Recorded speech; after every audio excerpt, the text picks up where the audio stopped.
सभी विद्यार्थियों को मेरा नमस्कार। आज हम ग्रामीण विकास का क्षेत्र अथवा विषय वस्तु, स्कोप और subject matter of rural development के बारे में अध्ययन करेंगे। और इससे पहले हमने ग्रामीण विकास की परिभाषा के बारे में विस्तार से चर्चा की। अब हम बीकॉम, यह जो चैप्टर है वो बीकॉम सेकेंड ईयर के पेपर सेकंड EFM का ऑप्शनल सब्जेक्ट से लिया गया है। और ग्रामीण विकास का क्या क्या क्षेत्र है, इसकी विषय वस्तु क्या है। तो सबसे पहले तो ग्रामीण विकास के जो मेन बिंदु है उसमें है जैसे कृषि एवं सहायक क्रियाएँ, ग्रामीण उद्योग, इसको ऐसे कर लो, उद्योग। उसके बाद है सामाजिक सेवाएं और आधारभूत ढांचा। इन सभी को हम ये ग्रामीण विकास के जो महत्वपूर्ण बिंदु है, तो सबसे पहले हम पढ़ेंगे कृषि एवं सहायक क्रियाएं। तो इनमें एग्रीकल्चरल एंड अलाइड एक्टिविटीज़, तो इनके बारे में हम सबसे पहले पढ़ते हैं। तो उसमें देखो, सबसे पहले तो कृषि एवं सहायक क्रियाएं। सबसे पहले तो जो ग्रामीण अर्थव्यवस्था है, एक भारतीय अर्थव्यवस्था एक क्या है, ग्रामीण अर्थव्यवस्था है, और इसमें कृषि का महत्वपूर्ण योगदान है। और कृषि की जो सहायक क्रियाएं उनमें आता है जैसे पशुपालन एवं डेयरी उद्योग, उसके अलावा वानिकी, मत्स्य पालन, कुक्कुट पालन, खनन एवं उत्खनन। ये सारी क्रियाएं कृषि एवं कृषि की सहायक क्रियाओं के अंतर्गत आते हैं। भारत में जो कृषि है वह अभी भी बहुत पिछड़ी हुई है, और हरित क्रांति का प्रभाव कुछ ही राज्यों तक सीमित रहा या कुछ ही क्षेत्रों तक सीमित रहा। और कृषि में आवश्यकता से अधिक जनसंख्या लगी हुई है, और जिससे कि एक छुपी हुई बेरोजगारी या प्रच्छन्न बेरोजगारी की समस्या बहुत ज़्यादा है भारतीय कृषि में। और छुपी हुई बेरोजगारी की जो किसे कहते हैं, जिसमें कि जनशक्ति की सीमांत उत्पादकता शून्य होती है, जिसमें जनशक्ति की सीमांत मार्जिनल प्रोडक्टिविटी क्या होती है, शून्य होती है।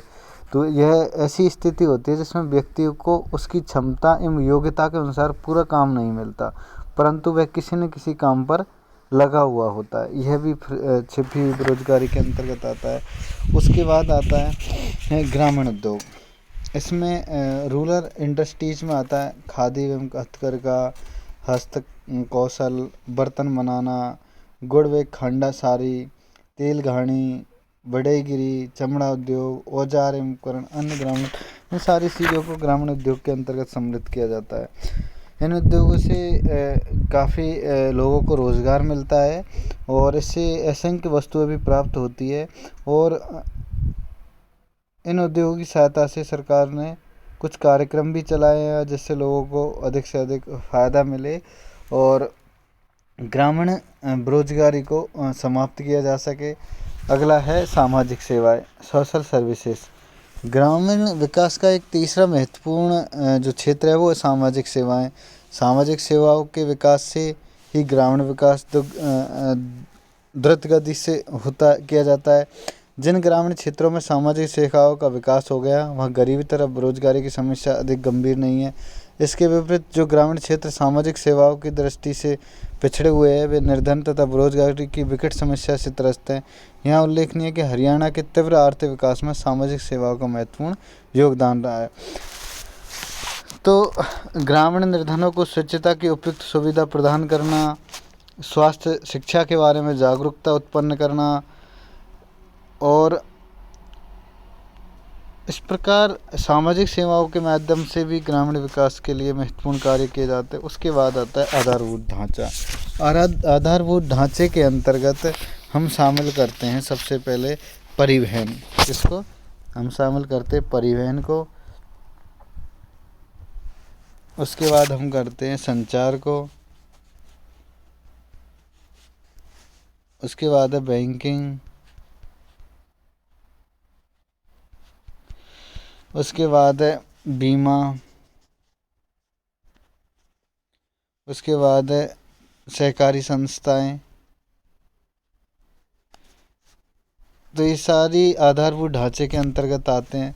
परिवहन, संचार, बैंकिंग, बीमा, सहकारी संस्थाएं, पंचायती राज संस्थाएं, ये गाँवों, परिवहन आता है गाँवों में कनेक्टिविटी के लिए, ये सारे इंफ्रास्ट्रक्चर के अंतर्गत है। संचार, गाँवों में दूरभाष की सुविधा उपलब्ध कराना। बैंकिंग, आजकल गाँव में ई मित्र के माध्यम से भी बैंकिंग सेवाएं गाँवों तक पहुंच चुकी है और काफ़ी हद तक। और बीमा की जो है वो भी गाँवों में धीरे धीरे, जैसे कृषि बीमा, कृषि बीमा या इस तरह की जो सेवाएं किसानों तक पहुंची है। सहकारी संस्थाएं ये भी बहुत पहले से काम कर रही है ग्रामीण क्षेत्रों में।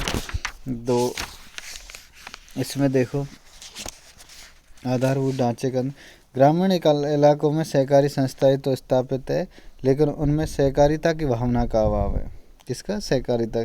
सहकारी संस्थाओं में सहकारिता के सिद्धांत व दृष्टिकोण का पालन नहीं किया जाता। और जिन राज्यों अथवा क्षेत्रों में सहकारी संस्थाओं का समुचित विकास हुआ है, वहाँ के गाँवों का भी तीव्र गति से विकास। उदाहरण महाराष्ट्र। ग्रामीण विकास में पंचायती राज संस्थाओं की महत्वपूर्ण भूमिकाएँ होती है, लेकिन भारत में इन संस्था का विकास भी भली भांति नहीं हो पाया है। अनेक राज्यों में पंचायती राज संस्था के चुनाव समय पर नहीं होते हैं। इस प्रकार ग्रामीण क्षेत्र में परिवहन, संचार, बैंकिंग, बीमा और सहकारी संस्थाओं के माध्यम से ग्रामीण विकास के आधारभूत जो ढांचा है उसको काफ़ी आगे बढ़ाया है और इससे गाँवों का जो डेवलपमेंट है वो बेहतर हुआ है। आज के लिए बस इतना ही। धन्यवाद।